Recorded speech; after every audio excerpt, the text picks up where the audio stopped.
ఉపాధ్యాయులకు మరియు నాతోటి విద్యార్థులకు నమస్కారాలు.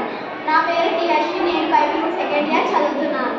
ముందుగా ఈరోజు మనం చెప్పుకోబోయే విషయం ఏమిటంటే స్థిరమైన గాలి, నీరు మరియు నేల కాలుష్యం మరియు మానసిక ఆరోగ్యం.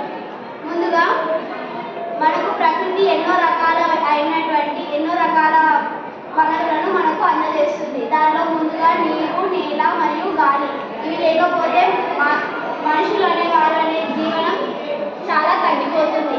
ఇవి మన నిత్య జీవితంలో చాలా అవసరం. ఏమి లేకపోయినా ఉండగలమేమో, కానీ గాలి, నీరు, నేల లేకపోతే మనం జీవించడం చాలా కష్టం. వీటిని అన్నిటిని కూడా మన మనుషులంతా కలిసి నాశనం చేస్తున్నారు.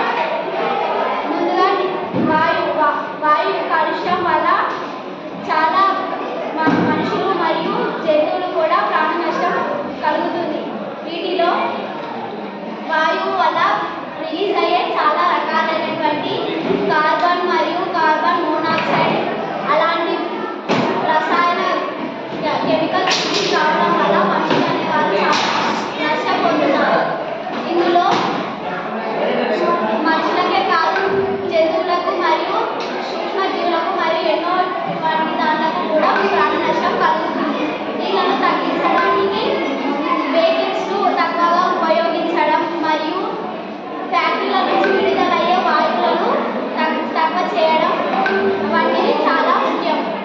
తర్వాత నేల కాలుష్యం. నేలను మనం సారవంతమైన నేలను చాలా నష్టం చేస్తున్నాం.